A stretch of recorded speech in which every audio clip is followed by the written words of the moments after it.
Your sensors are correct. Do not adjust your heading. You've discovered the Omega Particle, streaming to the Alpha Quadrant and beyond. Here's your host, the anchorman of the Federation, the Doctor of Dilithium. This is Jonathan Wiegand.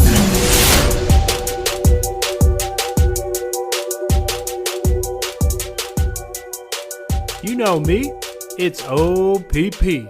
Welcome to the Mega Particle Podcast. I am your gracious and humble host, the Doctor of Dilithium, Jonathan Wiegand, reporting to you on this fine day in the Alpha Quadrant. I sincerely hope everything's going well wherever you're at. I know for me, I think I'm about to lose it. I think I am about to just go crazy. It's just been very stressful at work, and it's that time of year, and I know it's past. It's kind of already past, but time of year, taxes, whatnot. But, you know, I know why people drink now. And I'm sure wherever you're at, maybe you're at work right now, and you're in the cube farm. I'm right there with you. I've done that before, and it's a lot. I am more than happy and tickled pink to be back behind the golden microphone today talking, well, I would say one of the loves of my life, Star Trek. So this is definitely something I've been looking forward to all week. But there are a few pieces of Trek news that I wanted to get into and discuss before we get into our review of The Passenger. First off, this incredibly, I might even go on a limb and say it is art. It is just that breathtaking. It's the new cover of William Shatner's children's album. And no, I didn't stutter or have incorrect notes. That was a real sentence. William Shatner came out with a children's album. And we're going to have to put this on social media, and it's just, bless his heart. It looks like he hired somebody from Pfeiffer. It literally looks like a buff, in-shape guy with a crudely pasted face over the body. The only thing we're missing is masking tape. It is that magnificent. If you haven't seen that, run with all force, like Gondor has lit the beacons. I think, is that our first Lord of the Rings reference on the podcast? Probably. 113 episodes, we got to it. Go run and look at that for a good laugh. Speaking of good laughs, is that self-deprecation humor now coming through too, Luna? Luna, the intern, everybody. She's behind the glass here helping me out. Please remember to rate, review, and subscribe to the podcast wherever you listen to. It's a great favor to the podcast, great favor to me and the team here, so we would very much appreciate it. The other kind of Trek news I wanted to get into is that they freaking showed the Breen on Star Trek Discovery. Now, I am like 6 episodes behind Star Trek Discovery. And yes, there are only 6 episodes out, so I haven't really started the last season of Discovery. But, as I'm sure you've all seen, they unleashed the Breen. Like, what the heck? I don't know if I like that. Maybe we'll save that for News and Brews. But speaking of the Breen, if you want to learn more about them and the fact that they even call their commanders Thought, T-H-O-T, please scroll down on the episode list wherever you're listening to. We did a couple episodes on the Breen. It's a lot of fun. You did not come here to hear about William Shatner's crude children's album or the Breen. You came here to talk about deep Space Nine. We're talking about the episode The Passenger. I kind of want to pass on this episode already. Just kidding. Let's get into the review. Luna, roll that beautiful bean footage.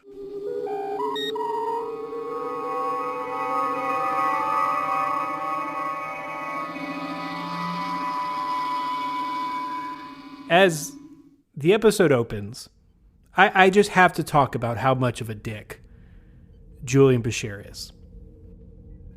And normally, we have a very smooth, nice transition. This is the time for that. where we can expect, hey, this is what's going to happen in the episode, and this is our breakdown of our reviews and blah, blah, blah, blah. But, I just can't start reviewing The Passenger without talking about the massive level of just an arrogant douche nozzle Julian Bashir is at the start. I mean, if I was watching DS9 for the first time, I would confidently say that you would not only not like Julian, you would despise him.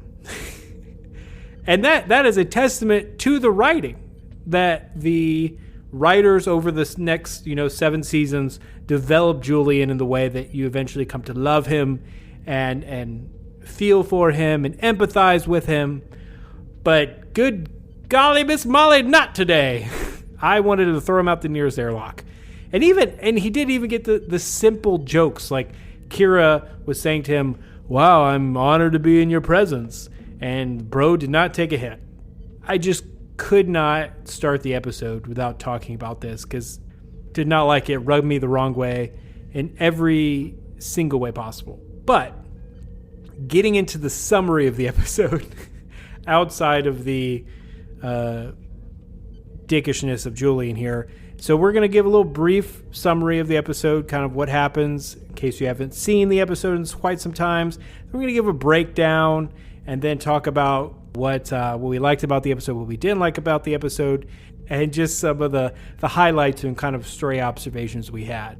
So to begin, plot revolves around this exploration of consciousness transfer. And the episode begins with Cisco and Dr. Bashir responding to a distress call from a damaged alien ship. And aboard this ship, that's where we get the dick moment from Julian, is you have Vantika, who's this prisoner on the ship, and a security officer named Kajada. Vantika sets the ship on fire to try to get out. Apparently he dies from smoke inhalation. Before he dies, he grips Julian's throat and threatens him. It's like, "Make me live." We'll get into all of that. And apparently he dies, and they take him back to DS9. Now, at DS9, the crew is preparing to transfer, some other prisoners associated with Vantika. Also, they're trying to thwart this attempted stealing of this valuable shipment of Duridium. And now, as they're planning this, again, there's always an A side and a B side in Star Trek episode, and the B side is Duridium shipment. On the A side, there's a suspicion that, maybe Vantika is still alive. And they operate under that assumption that he's still alive, even though he has a physical dead body in the morgue. Dr. Bashir becomes increasingly involved in this mystery after he's briefly taken hostage during one of the sabotage attempts. The investigation takes a big twist and weird turn when it's discovered that Vantika actually developed a method to transfer his consciousness into another person's body through little microchips on his hands, leading to an intensive hunt to whose body Vantika is inhabiting. And eventually tensions escalate. There's a climax when they try to secure the Duridium shipment while uncovering the host of Vantika's consciousness. Eventually, it's revealed that Vantika is hiding or possessing Bashir. With the knowledge, DS9 crew tried to come up with some type of plan to expel the consciousness from Bashir's body and stopping the Duridium shipment from damaging the sector and being lost. The episode ends with Kajada shooting what little tiny plasma cells are left of Vantika's, consciousness, and Dr. Bashir is completely back to normal. Breakdown, in short, this episode's goofy. Very goofy. It does engage in the classic Trek pastime, where you're hanging out with other species and there's magic powers or some wild, crazy technology, and this type of story should have a lot of freedom, a lot of creativity, but to me it just follows a lot of deeply goofy ideas that would never establish with a Picard, a Riker, a Data, or even a Janeway. They had the lizards, and they turned into lizards and had kids, and I'm saying this is too goofy for them. it's a big swing and a miss. It's very crime horror story of the week kind of episode, very generic. It's kind of like the whole episode relied on poor communications between all parties. On top of the goofiness, the poor communication, you have this one-dimensional villain in Vantica that comes out in this really unsurprising twist with some of the probably the worst acting that we'll get in the entire series. Because when I think about this episode, I think about the last 5 minutes of it, and it's pretty painful. There are a few bright spots, though, of character interaction, especially with George and Odo. I really like that. It seems just, the central storyline is space filler, and that's no pun intended. I know I kind of ranted and raved about the opening. I'm going to go back to it. I feel like it really kind of ruins the episode, to be honest with you. It's really kind of a misstep in the writing. I feel like up to this point, Bashir has been largely defined by certain naivete. And then along with this general horniness and medical expertise, he's kind of like some overeager med student living on the quote-unquote frontier, very determined to make the most of his new job and make new friends. He doesn't get hit with danger until it smacks him in the face. Remember the first couple episodes with Garrick, and then now this. He's very naive. On top of that, this open just didn't work. It's way too much. The writers really needed to nail the laughs, and I mentioned Kira's comment about, I'm so gracious to be in your presence. It just didn't land, and it made Bashir out to be silly, arrogant, and a douche nozzle. And no one possibly could be that full of themselves. So it just didn't land. Very bad cold opening. Alexander Siddig did what he could, still do a good job of playing up Bashir's cluelessness, but the opening was very cringe-inducing in a distracting way. Now, maybe there is some good that can come out of this episode. Think about you're able to jump bodies. So it reminds me of that old 90s song, Jump Around.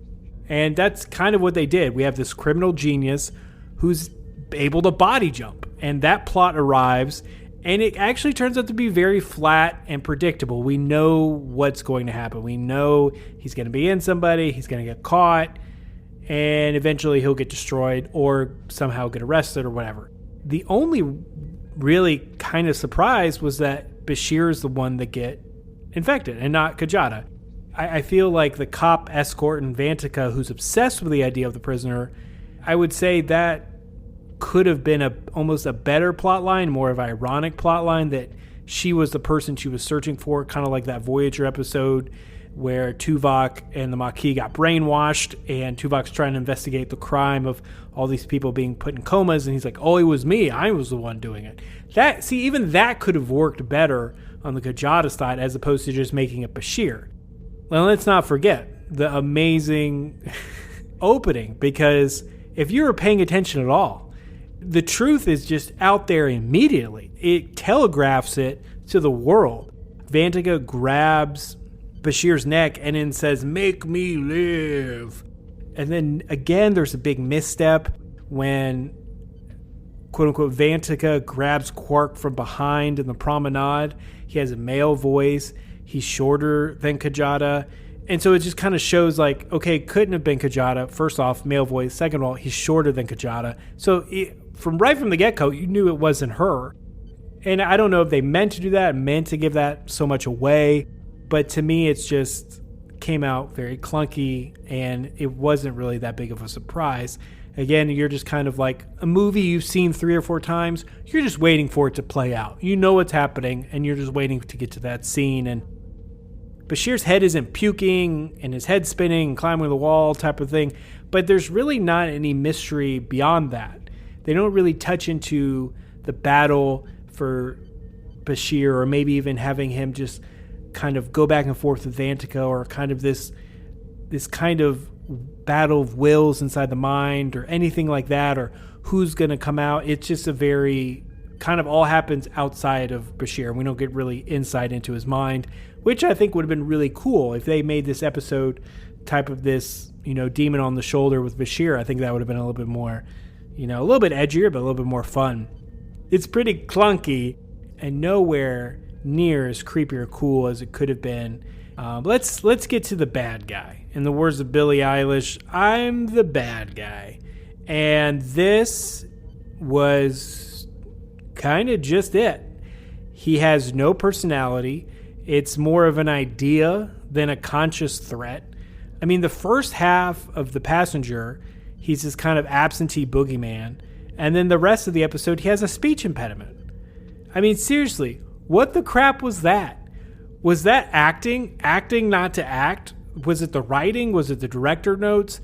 It was just painful to watch. And that is what this episode is going to be remembered for, is the terrible, slow talking like Vantika.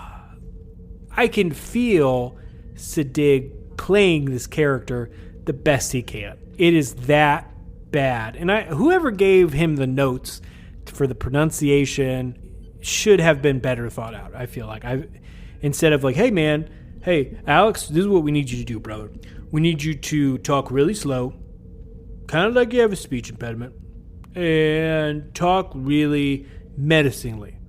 Okay, so is that kind of what the character's known for? No idea.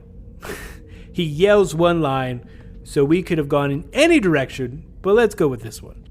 I feel like there's some intriguing ideas with Vantika, moving on from his speech, should I say, about immortality and the hubris and the crazy science behind it and how he came up with it even more. And we don't get too much. We get a little bit. That would have been a very cool avenue to go down. In theory, the fact that we spend so much time hearing how terrifying and brilliant Vantika is, it should have made his eventual rival a little bit more powerful. In practice, though, it was just kind of a dud and kind of like, okay, let's go. And plus the name Vantika, it sounds like some high-tech fashion line from Europe. I love Europe. I've been there many times. Very cool place. But it doesn't sound like a name that strikes fear in the name of its opponents. Vantika. Sounds like a perfume, designer label. We really don't get any more in-depth about Vantika. We just hear he's a bad guy. Why is he a bad guy? Oh, he killed people. Okay. And he escapes prison. Just kind of really is hard to track down and nail down. Okay, did he genocide, kill a planet? I mean, that's the kind of level that Kajada brings to him, and we don't get that at all. Speaking of Kajada, I mean, she's okay. She's this kind of very forgettable character. She's kind of grim.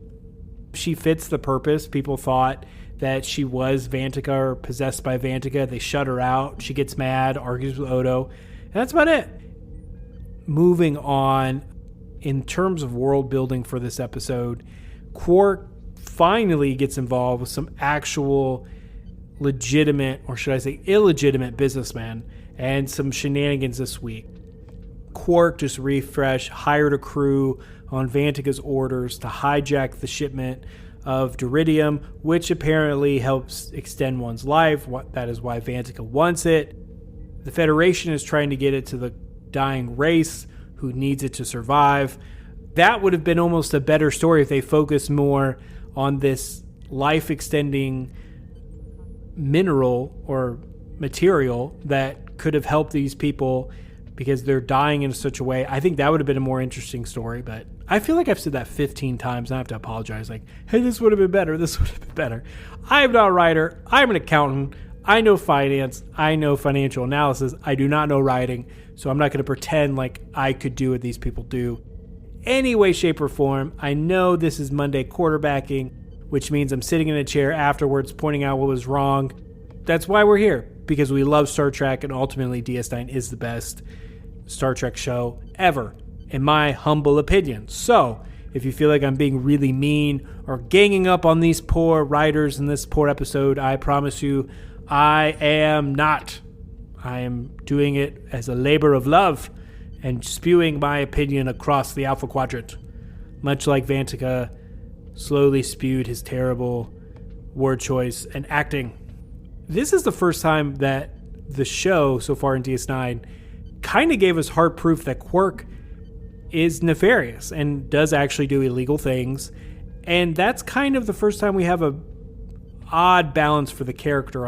On one hand, it's fun to have a series regular who every now and then breaks the rules for his own benefits. And on the other hand, Quark legitimately just teamed up with a psychotic serial killer. He's not directly involved with any of the murdering, but he's still a very big part in the villain's plan, in communicating with the villain, giving him what he needs. So he's definitely guilty by association here.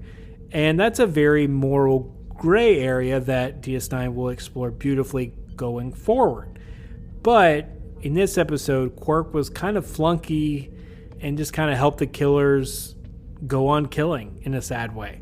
It's going to be hard conversations in future seasons dealing with this, and I'm really looking forward to those because that is what makes DS9 so great. Now, as we kind of start to wrap up this episode, we have a couple more things. This one topic that I'm about to broach, and then some stray observations, and then we'll wrap up this review of The Passenger. But I love that we got a Summer of George episode, and that is the arrival of George Primin. He's a Starfleet-sanctioned security officer who arrives on the station to help safeguard the Steridian shipment, and he just kind of like hangs out for a bit. His first act coming on the station is going to doubt Odo's ability, and put Odo right into defensive mode right from the get-go. And it's something that, I mean, it makes sense if you think about it, and something we probably would see more or should see more in the future of DS9 is that the Federation's efforts to integrate Deep Space Nine into its system. We see that physically in the mainframe and infrastructure of Deep Space Nine's computer and in working with Cardassian technology, but why not with its security as well? It's a logical leap. And sure, Bajor isn't an official member of the Federation, but Sisko is in command of the station, so having more officers on board, both to assist him and establish a base of bureaucracy, is something that the Federation should do. So this is actually kind of surprising that it took us, eight or nine episodes to finally get this. Out of everything in this episode, this small subplot is probably the most successful element to me, in that it gives us a problem that tells us about the people involved, and it finds an answer in a very satisfying and character-appropriate way. Primin comes in, causes a bunch of stress, so Sisko orders him to pay attention to Odo. Odo starts to become paranoid, and justifiably so. Hey, Primin's here to take his job. That's what he feels like. Sisko tells him to calm down. Sure as, hey, buddy, you're still in charge. You're the main man. You're my constable. Which I love that they're like, it's a term of affection, it's a term of endearment. I don't know if I would have led with that, because he is not the type of character or shapeshifter that would like that. George sees the error of his ways, picks up on Odo's behavior, and actually does the right thing and manages shake his hand and say, hey, we started off on the wrong foot. I apologize if I came off this way, etc. He's like, I'm going to be under you. I respect the organization here and what you do. And that is such a mature, and that is a beautiful thing on conflict resolution. That should be shown to a lot of organizations. I've had to do that before, personally, in the workforce, to be like, hey, I came off from a bad attitude. I'm sorry. I'll take ownership of that. Having that extreme ownership, that's cool. I respect people that do that a bazillion times more than people that would just ignore it or kind of excuse their radical, egotistical behavior. Thankfully, I don't have to deal with that at all at work. But prior jobs, oh yeah, big time. Eventually, this kind of benefits Odo because he sees George, he'd be like, hey, I picked up on something from you. I took a page out of your book, and I started thinking like Vantika. And hey, I found this, was it a splint, Luna? Yeah, I found this splint in the garbage reclamation code, and it actually would have shut us all down. So I found it, Stop Vantica, which is really cool. And it was a good example of he's not just a stuffed shirt. He can take orders, he can adjust, he can be flexible. And that was really cool. So I like to see that in George. I wish we would see more of him. We're not going to, but that's okay. And we also learned that Odo, while suspicious in nature, is more than willing to accept, hey, when he's wrong, find common ground and, get the job done. And it's nice that we had little small subplots like this in such a crap heap of an episode. So I was very, very happy with this. And it was just fun. It was good. Good HR workplace lesson here. And as we wrap up today's episode, we're going to go over some just fun observations I mentioned. Sisko practiced such good leadership in this episode. He met with Odo, established clear communications, clear expectations, and ultimately he defended the constable. And that's a theme of Deep Space Nine that we'll see for years and years, is this theme of loyalty and friendship. And it's starting already so early in season 1, laying the foundation for that theme. And that's what good leaders do. They defend their people.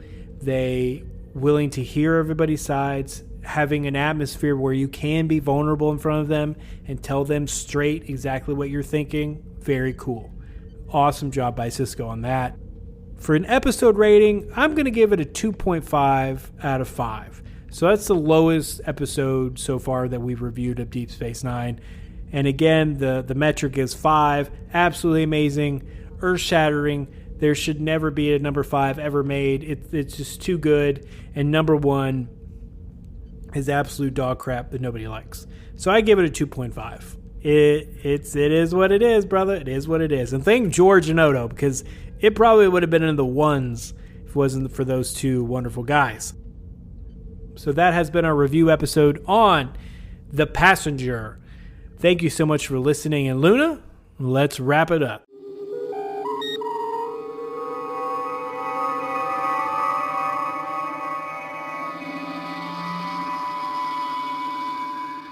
Thank you all so much for listening. Please remember to rate, review, and subscribe. Helps the podcast out, get us out there, get us up the charts. We appreciate it so much, and it would mean the absolute quadrant to me if you could do that. Also, we have some fun things coming out. Number 1, we're going to do the top 10 celebrity cameos. There's just a lot of fun ones out there. I was kind of listing them off to Stormy, my wife, the other day, and then she was like, why don't you make an episode about that? I was like, holy crap, I should. I've never done that. So celebrity cameos coming in, but also, you ready for this? I'm not going to go into how, but we will be releasing a spoiler-free review of, you ready for this? Prodigy Season 2. Don't ask me how. Don't ask me. It's like, we got the strings, baby. We got the plug. So be on the lookout in the next 2 weeks for that. Boy, that has been a lot of work getting that. So it's going to be fun. Tell your friends. Tell your wife, tell your husband, tell your kids, it's coming. Remember, everybody, to check out the wonderful, the gracious www.jasontalksmovies.wordpress.com for all of your movie and blog needs. If you need to know how to repair a front tire blowout on the side of the road, or how to level a deck once it's got some weather issues, or if you want to know how Godzilla 1 fared, please check out www.jasontalksmovies.wordpress.com. In closing, remember to take care of yourselves, and you never know what people are dealing with in the world, so let's just show them a little compassion, because you never know how much that would mean to them. And as always, everybody, second star to the right, straight on till morning.